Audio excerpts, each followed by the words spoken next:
When did humans first start talking? That's the big one. It's maybe the hardest question in human evolution. And the honest answer is nobody knows for sure. There's no switch that flipped. There isn't a fossil of the first word ever spoken. Language doesn't fossilize. So we're left with a mystery. It's like arriving at the scene of a party hours after it ended. You can see the empty cups and the confetti on the floor. You can guess what happened, but you can't know for sure. You have to piece together the clues. That's what scientists do. They act like detectives. They look at the indirect evidence left behind in bones, in stones, and in our own DNA. And by studying these clues, they've come up with some pretty good ideas about how and when we started to speak.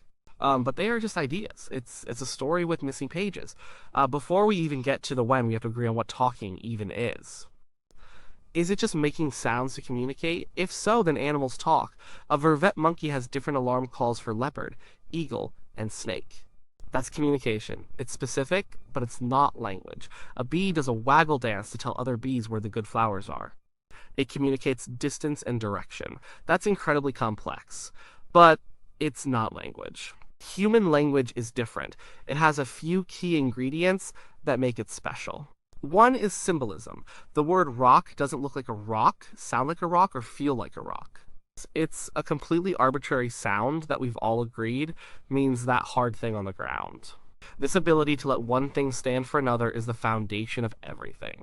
It allows us to talk about things that aren't right here, right now. We can talk about yesterday. We can talk about tomorrow. We can talk about a lion that's over the next hill or a plan for how to hunt it. The other key ingredient is grammar, or syntax. We don't just throw symbols around randomly. We have rules for how to put them together. The man bit the dog means something very different from the dog bit the man. The order matters. These rules allow us to create an infinite number of new meanings from a finite number of words. You can say a sentence that has never been said before in the history of the world, and other people will understand you. That's the power of syntax. So the real question isn't, when did we start making sounds? It's, when did we start using symbols and grammar? That's a much higher bar. To answer it, we have to look for the hardware and the software. The hardware is the physical body. Do our ancestors have the right kind of brain, throat, and ears for speech? The software is the mind. Do our ancestors show signs of the kind of thinking that language requires, like symbolic thought?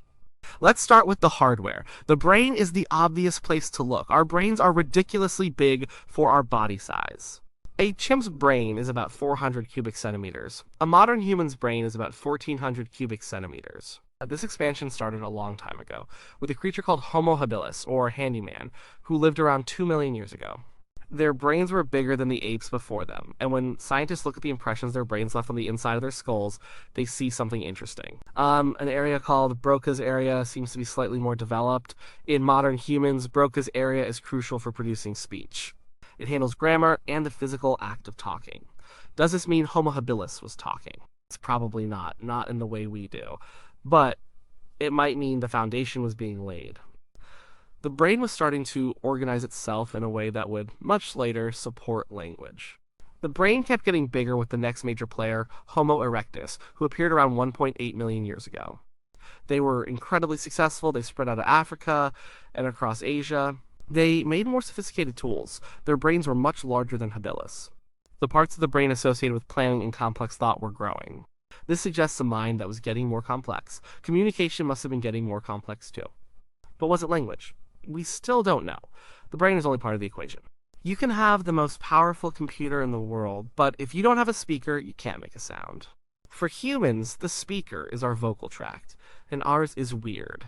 In most mammals, including apes, the larynx, or voice box, sits high up in the throat. This is a great design. It means they can breathe and drink at the same time without choking. A human baby is born with this high larynx, but around 3 months of age, something amazing happens. The larynx starts to descend, moving lower down in the throat. This is a terrible design from a survival standpoint. It creates a shared space in our pharynx for both air and food. It's why we can choke to death so easily. It's huge evolutionary trade-off. There must have been a very, very good reason for this change. And that reason seems to be speech. The descended larynx creates a large resonant chamber, the pharynx, which acts like a sound box. It allows us to modify the sounds coming from our vocal cords in subtle ways. It's what allows us to produce the full range of vowel sounds we use in speech, like ah, e, and oo. Without that range, the complexity of our speech would be impossible. So, when did this happen? When did our ancestors develop this dangerous but useful anatomy? That's hard to tell from fossils. The larynx and most of the throat are soft tissue. They don't preserve. But we have one tiny clue. A bone called the hyoid. It's a small U-shaped bone in the neck that supports the tongue and the larynx. It doesn't connect to any other bone. It just floats there, held in place by muscles and ligaments. Because it's a bone, it can fossilize. For a long time, we didn't have any ancient hyoid bones. Then, in 1989, scientists found a stunningly complete Neanderthal skeleton in a cave in Israel called Kabara, and it had its hyoid bone. Everyone was excited, they looked at it, and it was virtually identical to a modern human's hyoid bone. Neanderthals lived from about 400,000 years ago to 40,000 years ago. This discovery suggested that, at least anatomically, they had the potential for speech. Their vocal hardware looked a lot like ours. More recent studies have looked at the base of the skull in older fossils, like Homo heidelbergensis, a common ancestor of both humans and Neanderthals who lived around 600,000 years ago. The shape of the skull base can give clues about the position of the larynx, and the evidence suggests that the larynx had already begun its descent by that time. So the hardware for a complex vocal range might be at least 500,000 years old. But there's one more piece of hardware to consider, the ears. It's no good producing a wide range of sounds if nobody can hear the difference. You need a finely tuned receiver. Researchers have studied the tiny bones of the middle ear in our ancestors. By using CT scans and creating computer models, they can figure out what frequencies these ancient ears were best at hearing. And what they found is fascinating. The hearing of chimpanzees is most sensitive in a certain range. But the hearing of later hominins, like the ones from a site in Spain called Cima de los Huesos, dating back over 400,000 years, shows a shift. Their hearing was most sensitive in the exact same frequency range as modern humans. This is the range where we find most of the sounds of human speech. So, the evidence from the hardware in the brain, the throat, the ears seems to point to a long, slow evolution. The basic brain wiring might have started with Homo habilis 2 million years ago. The vocal tract and hearing might have been pretty much modern by 500,000 years ago in our common ancestor with Neanderthals. This suggests that the capacity for some form of complex vocal communication is very old. This is the gradualist view. That language didn't appear overnight. It grew slowly, piece by piece, over millions of years. But that's just the hardware.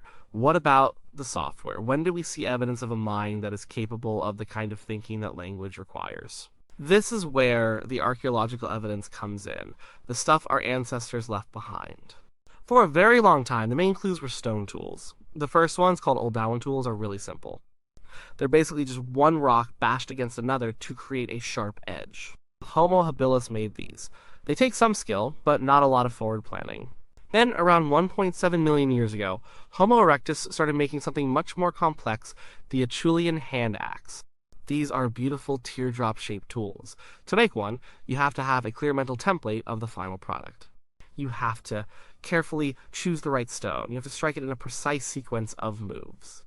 It requires planning, patience, and a sense of symmetry. Some scientists have argued that the kind of thinking required to make a hand axe is similar to the kind of thinking required for language. You have to follow a set of rules. You have to sequence actions in a specific order. They've even done brain imaging studies on modern people learning to make these tools. And the brain regions that light up are the same ones we use for language, including Broca's area. This doesn't prove Homo erectus had language, but it shows their brains were developing the kind of hierarchical, structured thinking that language depends on. It's another clue pointing to a long, slow development. For hundreds of thousands of years, technology progressed very slowly. Hand axes stayed pretty much the same, but then, around 300,000 years ago, things started to change again. We see more sophisticated tool-making techniques, like the Levallois technique used by both early humans and Neanderthals. This involved carefully preparing a stone core before striking off a perfectly shaped flake. This required even more planning and foresight, but the real explosion of evidence for a modern mind, a symbolic mind, happens much more recently. This is what some call the Great Leap Forward, or the Upper Paleolithic Revolution. It seems to start around 100,000 years ago in Africa and then really takes off around 50,000 years ago as modern Homo sapiens spread across the globe. Suddenly, the archaeological record is full of new things we've never seen before. We see the first clear evidence of art. People are carving intricate figures out of ivory and bone. Now they're painting breathtaking images of animals on cave walls in France and Spain. A painting of a horse is a symbol. It's a representation of the real thing. This is exactly the kind of symbolic thinking that language is built on. We see the first jewelry. People are drilling holes in seashells to string them together into necklaces. This isn't about survival, it's about identity. It's about adornment. It's about sending a social message, I belong to this group, or I have this status. This is symbolic communication. We see complex burials. Neanderthals had buried their dead before, but now we see burials with grave goods. People are being buried with tools, with beads, with coatings of red ochre. This suggests a belief system, it suggests ideas about an afterlife, it suggests the ability to think about abstract concepts, about things you can't see or touch. And it's very hard to imagine how you could develop and pass on these complex cultural ideas without a fully modern language. This sudden flourishing of art and symbolism has led some scientists to propose a different theory. Not a slow, gradual evolution, but a sudden event.